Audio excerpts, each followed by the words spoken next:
Usually, I do sort of a formal response the day of the May revision, but I sort of decided to change it up this year just because, it's the governor's day, right? And I wanted to wait a day and maybe give a more thoughtful response based upon actually analyze the document. And so now I want to sort of share with you my thoughts as we begin the real budget season here. First of all, a couple of caveats. I don't know that they're necessary, but I think Jerry Brown is doing a great job as governor of the state of California. I really do. He's absolutely the right person. He is steady. He's smart. He considers all points of view. And, it has been a privilege for me over the last 4 years to be able to work with him and help lead the state out of the fiscal abyss. I will say that I take a little exception to the notion, and I don't know that he says it directly, I don't think he does, but it's more of an implication, that the governor is the great, fiscal steward having to hold back the spenders from the Democratic legislature to maintain fiscal stability for the state. It's just not true, and the facts don't bear it out. Look, I'm the last one standing, as I now say often, from 2009. And the legislature, through two governors, including Governor Brown, have participated, the Democratic legislature and the Republicans, but Democrats are often the ones accused of being the spenders here. We have made billions of dollars of cuts that were unimaginable. And we did so because we had to, because fiscal stability was more important than any of the individual programs or investments that we care so deeply about and that motivated many of us to run for public office. So this notion that anybody needs to hold us back from spending is just, to channel my inner John Burton, a lot of BS. I mean, frankly, and yet that's the way that it often comes across. But we have a different job. I have a different job than the governor, and we represent separate branches of government. And while I agree with the overall tone and structure of the way he presents the budget, I believe in the rainy day fund. We're going to vote on it tomorrow. I believe, or Monday, I believe in the aggressive pay down of debt. I think that there is something missing from his presentation and from the way he wants to do the budget. It's almost as if the damage to our economy and its people over this last 6 years goes unacknowledged. It goes unacknowledged that a lot of 17-year-olds I know in California and 18-year-olds are applying to go to college out of state because there isn't enough room for kids to go in-state, much less the tuition increases over the past 6 or 7 years. It's almost as if we ignore the fact that with all of the success under the Affordable Care Act, that middle and low income people cannot access doctors because our Medi-Cal provider rates are the lowest in the nation.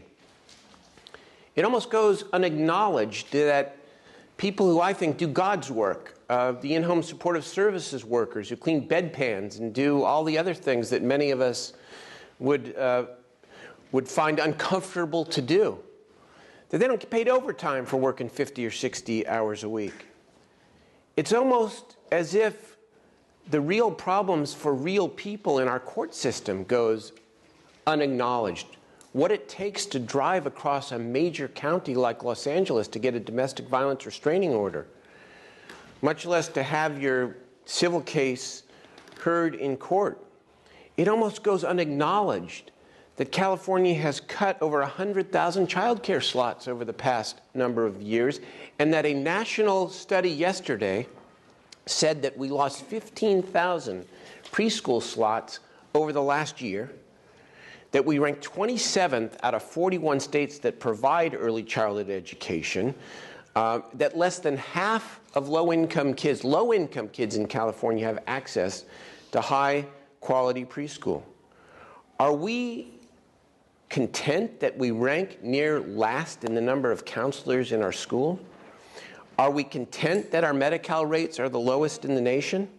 Are we content with the fact that our safety net programs only meet 40% of the poverty level, and that we have not committed, like New York State, to universal quality preschool? This is California. We're usually in the lead. We ought to be in the lead on many of these issues. So I know you ask, which the governor asks, well, he gets up there and he says, well, we don't have any money. So we have to deal with what we have to deal with.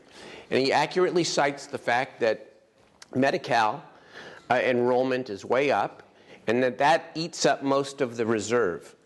But there's a little detail that's been lost. First of all, we await the LAO's findings on revenue growth. As you know, the administration went real low last year on the revenue estimate. It turned out the LAO was correct. Number two, we want to look at this cost side and the caseload growth to make sure that all of it fits under the 50-50 formula as opposed to the 100% formula that the federal government is required to pick up under the Affordable Care Act. But here's something that is not the only issue, but just stands out to me in a very striking way. Tomorrow or Monday, as I said, we are going to vote on a negotiated rainy day agreement that says that 1.5% of income every year of the general fund must be put into a rainy day, of which half has to be used to pay down debt, the provision we insisted on, and that any revenue over 8% of capital gains, any increase of capital gains over 8%, all goes into the rainy day fund. Half of that pays down debt. Okay, we've all agreed to that. That's going to be, if the voters pass this in November 2014, the policy of the state of California going forward, and I think it's sound. How does that compare to the governor's current budget? You want to ask, where do we get the money? In part. This isn't the entire answer. But I've done with great respect to the late Tim Russert. Remember when he did that on election night in 2000, Florida, Florida, Florida? Well, this is my less impressive version of that. And here it is. This is reserves and debt payments. Here is the rainy day fund agreement. 1.5% equals about $1.6 billion. Because capital gains have been up, we're going to assume, and I think it's close to accurate, that we're going to add another $800 billion if the rainy day fund were in it. Excuse me? 800 million. 800 million. Thank you, Tim. If the rainy day fund were in effect now, we put 1.6 billion in, and we'd add another 800 million because capital gains has been high, for a total of $2.4 billion. What does the governor propose in his January budget and then his May revision? Something very different. He says put 3% into the rainy day fund. And oh, by the way, not bad policy, by the way, the latter part, add another $528 million for the Reserve for Economic Uncertainties, which is also a rainy day fund. That's $3.7 billion. Now, we'll wrestle with these numbers, and they'll come back and say, well, God, he was off this or off that, and accounts for the pay down of debt or doesn't account for the pay down of debt. But here's the point. He puts $3.7 billion plus, because there's other debt repayment as well, into reserves and debt payments under the rainy day fund that he is agreeing to, that he was a full participant in negotiating for, that will go into effect next year. There would only be $2.4 billion that went into that, these two funds, rainy day and debt repayment, leaving what I call, and this is a scientific term, a big difference of $1.3 billion. So when the question gets asked, where are you going to find the money? Here's a place to start. I'm all for the rainy day. I'm all for paying down the debt. In fact, we insisted that half the rainy day go to pay down debt. But there must be some room for progress for the economy and for our people. Am I confident that we can get there? I am. Last year, we had a, similar disagreement, if you will, about the revenue estimates. And so in the end, we compromised. He got his revenue estimates, we got our priorities. And the way that I intend to move forward, at least with the Senate, I look forward to working with the new Speaker, Tony Atkins, is that we are not going to get everything back. We're not going to get close to everything back that has been lost over the last couple of years. But we are going to be focused. We are going to target some key priorities. And we are going to be smart about it. And we're going to get some positive things done, in addition to maintaining fiscal stability for this state. It's not either or. And I go back to the very beginning. I take a little, it's not offense, because we're in politics. I mean, it really isn't. It's just the way, I understand the way that the game is played here. That governor has the big bully pulpit, and he's rightfully standing up for fiscal stewardship. So are we. We never want to go back and never will go back to the deficit era if we can help it. That's why the rainy day fund is important. That's why the debt pay down is important. But there always must be room for progress. And that's what we intend to seek over the next weeks. I'm happy to answer your questions. The governor, many people viewed, basically dismissed your transitional kindergarten plan yesterday, saying, look, the state funds 15 years. Some people think we get a 16th year, everything will be hunky-dory, is how he put it. What's your response to that take? The governor, for some reason, is reticent to believe science and data. I mean, and for a guy who's prides himself on being a real intellectual, which I know he is, well-read and all that, I think to his own detriment, he dismisses the evidence. We're not talking about adding a whole nother year of school. It's not what we're talking about. We are talking about making sure that every child has a foundation so that they can start school more successfully.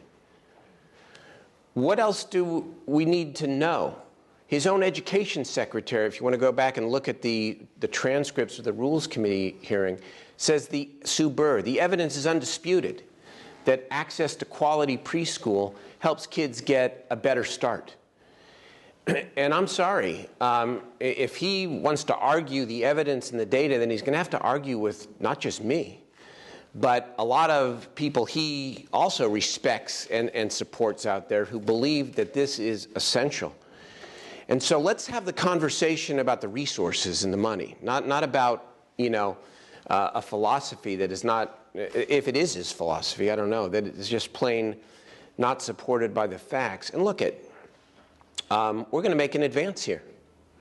Are we going to get universal preschool for every 4-year-old, TK for all? I've been around long enough to know that you start with your aspiration and your goal. But your job here, my job in my last year, is to make a big advance. And I'll tell you what would represent a huge advance. Right now, less than half the kids who are eligible, low-income kids who are eligible, get preschool. I want to see, consistent with the local control funding formula, every low-income child in California get access to high-quality preschool with enough child care funding to make sure that they can be in that safe, enriching setting all day so that their parents can work. I mean, this is about working families, too. And whether or not we're able to get to every kid and make it universal, I don't know. Certainly, not in the next several months. But we start with all low-income kids. And right now, we're not serving nearly enough of them. Senator, you mentioned the governor has been fairly rough on his own party here. How much of that do you think maybe is just politics heading in because it's an election year? Everything's politics, but I also think that's his nature. It's what he believes in. It's not a bad thing. Like I started out by saying, I'm a friend and a big supporter, but there are matters of emphasis and differences of degree.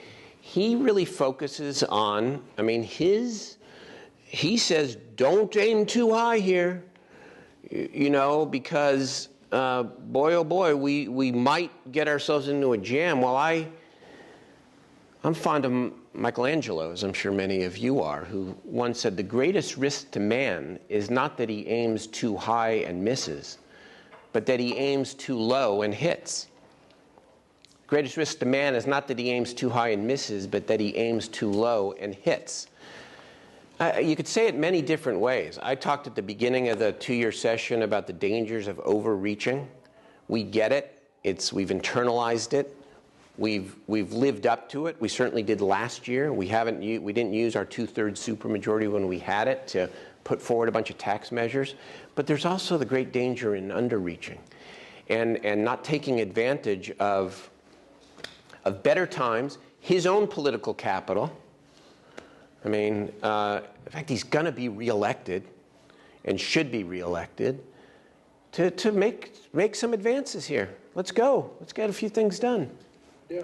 Yes, Tim. You said you're going to be focused and some Yes. key priorities, obviously, preschool. Yeah. Kindergarten is one. But I mean, looking at some of the reactions yesterday from the various advocacy groups, I saw a laundry list of priorities. Yeah. I mean, so beyond the preschool, what are some?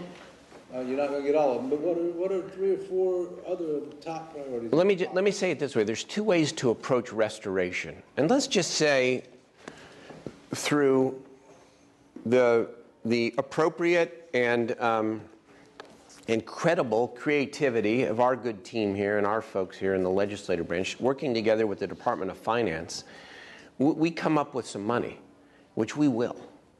You have 2 choices. You can either give a little to many deserving needs, or you can pick 1 or 2 or 3 things, and you can focus. I want to work with my caucus to really figure that out. And look, there are a lot of areas. I mean, higher education, provider rates, IHSS, the courts. I know I'm going to get in trouble by leaving some things out here. Well, I said higher education. Autism for early intervention for autistic kids. More resources for our recidivism reduction package that we accomplished last year with SB 105. More need for mental health services. I mean, but look, last year we did, if history is a guide, last year this is the way we did it. Assembly picked a couple priorities, we picked a couple priorities. We picked restoration of dental care, mental health, and career pathways. The Assembly picked middle class scholarship and CalWorks. That's a rough description, but it's largely true. I'm not saying the priorities are going to be exactly the same this year, but I think the approach needs to be the same and will be the same. And Sorry. That's okay, Chris. Question on the Medi-Cal issue. Yeah. You mentioned that you want to look into those numbers to see if the estimates line up. Tell me a little bit more about why that's important. And also, I mean, the reason I asked is last year's debate over revenue estimates. And some Democrats have talked, said they feel like Governor Brown got away with keeping them too low. Yeah. Well, the history proved that. I mean, the LAO's revenue estimates were correct. On the Medi-Cal issue, look, this is a classic good news, bad news thing. The good news is more people are getting health insurance. I wouldn't call it bad news. The tough news is that if, in fact, those who are what we call currently eligible, that's the term I use, under the old Medi-Cal program before the ACA kicked in, if more signed up, the state's on the hook for 50% of the cost. And so we're going to kick the tires hard to make sure that some or many of those people who are in the 50-50 category don't appropriately belong in the 100% category, because that then will reduce that cost. We don't know. I mean, they may be correct. We don't know. It's just something we want to analyze. If more of them are newly eligible, then you have more money left over for other programs. That's the point. What we do in this, just so you know how this works, the inside game here, okay? What we do, where we spend lots of hours, and Craig Cornett over here, you know, is the master. we spend a lot of time together, including weekend time, where we push each other on these sorts of things, and 4 or 5 others, where we can add up $50 or $100 million at a time and get to X $100 million so that we can then take what we think we can credibly fight for on the resource side and then start plugging in where our members and where the state thinks we ought to be prioritizing. That's the way that it works. So we're in that process. Now, he's presented one version of it. Again, where he says $3.7 billion into a reserve. Call it a rainy day, call it a reserve, whatever. It's all green. And it's all for rainy day. Okay, that is not what the rainy day agreement that, coincidentally goes into effect next year would call for. I think we should be consistent. That's my view. Senator, you are usually very good about being available, commenting. You yesterday took an entire day responding. Was that because you were frustrated with what you saw? You wanted a cooling off period? Or? I made the decision before we saw it. Because I've learned a little bit, you know. We all learn in this job, and just as I'm learning, I'm leaving, you know. But that to do this yesterday might have been one line in your stories, you know. That it just, and besides, it's the governor's day, right? What hear from him. He's the governor. Deserves that, right? And I wanted to take a day, and frankly, we've been, and this may not even be perfect, but we've sort of been trying to figure this stuff out over the last day too. So I just felt like taking an extra day would allow me to give a more thoughtful response. You know, Plus, I met with my caucus. Yeah. I would think part of that scientific term, big difference there, might be a difference of opinion between one-time revenue and ongoing revenue. I mean, obviously, the governor has taken a lot of money to put towards one-time expenses, the debt payout. Yet there's more that he's calling one-time revenue. Some of it may be one-time, but again, Craig, you'll help me. We think a significant amount of it, or at least a decent amount of it, I should say, is ongoing. Yes, Paige. 2 questions, but of course they're not even related. So, number one, a lot of states take windfalls that cannot be counted on to deal with aging infrastructure and capital outlay projects that also tend to generate jobs. And I've seen repeat governor after governor and other states use those funds that way because they'll know there's never going to be another time to catch up on those things. So you have a lot of that in California. Second, somewhat related, the courts. I mean, they have, the courts have deteriorated. You can't fill up the judicial positions that are needed. Right. You can't handle the cases, on and on and on. So what about those? We have 2. Let me start with the courts. First of all, we forget that the courts, and I think this was what happens when, in the term limit era, frankly, when there are fewer lawyers in the legislature. We forget that the courts, to coin a common phrase, is not the DMV. It's not another State Department. It's a co-equal branch of government. And not intentionally, but as a result of the budget crisis, we've done damage to the courts.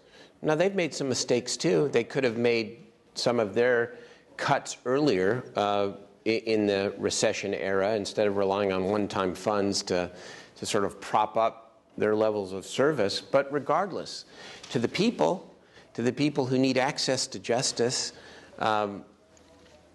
we've got to do better. I think the Chief Justice has done a very good job of outlining a blueprint. I think she knows that you can't achieve all of that in a short period of time. But, they said they need at least 166 above the 100 in order to avoid even further reductions. The governor's budget has an extra, is it 60, Craig? Yeah. The governor's budget has an extra 60. So I think we have more work to do there. On the infrastructure issue, you give me an opportunity to tell you It's been very clear that advancing this notion of early childhood education is a top priority. Let me tell you another priority.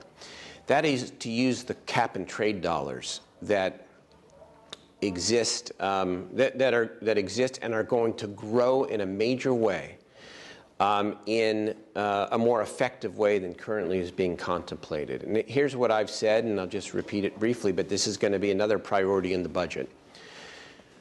High-speed rail is the only thing being talked about, right?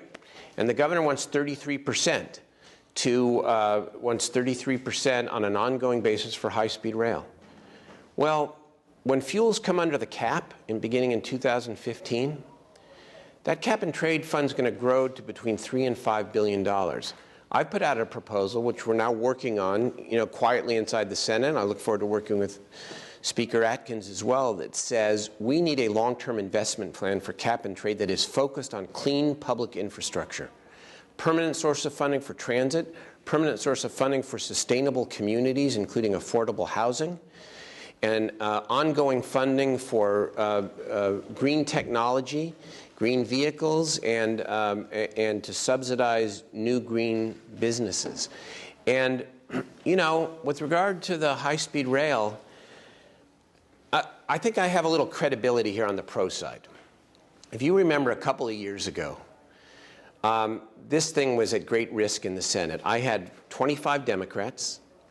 I had 4 members who were no, absolutely. Mark DeSaulnier, Alan Lowenthal, and Joe Simidian. And then Fran Pavley was no, because she was in a tough re-election fight, and she thought that might not be a great vote. That's just the truth, okay? I had to pull an inside straight and get 21 out of 21. And there were a number of skeptical members, and I did. And I did. And so, we have more than lifted to meet the governor's agenda and his top priority items. It's time that he do a little lifting as well to help meet our priorities. And it's not just a broader cap and trade investment strategy. It's also, some of the things we've laid out, like an investment in early childhood education. It's a two-way street. And, I feel very strongly like the legislature, has been every bit a part of his success and the state's success. And you know what? We have to work together to make sure that we keep fiscal balance, fiscal stability, but that we make a few significant investments here that will help the economy, help kids, and help their parents. Okay? So, the high-speed rail thing is going to be a much tougher sell this time. It's a much tougher sell. I hear about it from my caucus all the time. And I'm hopeful that we can work all this out so that we can have a good, solid package of investments that continues committing to that, not at 33%. And we're going to have to see some movement we're going to have to see some movement in this thing for us to consider making that a priority again this year. And forgive me for a follow-up here, but yeah. I think it begs a bit of a challenging question. If the state is talking massive water tunnels and high-speed rail and all these impressive 21st century projects, while it has crumbling prisons from the 1950s with broken windows and exposed guys, yeah. it has people dying in squalid conditions in the state. It has need of state hospitals that need to be rebuilt as well. It has antiquated court system and justice 3 days a week for the public. When do you not say there's some question of a boondoggle? Well, I would say that there is always in a budget a question of priorities. Mm-hmm. I believe that the high-speed rail is visionary, and that it represents an opportunity to modernize our transportation system as part of a broader investment strategy. But not as a first priority, and not as the only priority, not as the only thing that represents some form of vision or or advance here. So let's see what happens over the next few weeks. Question on CalSTRS. Yeah. Governor laid out a plan there. How do you feel about that plan?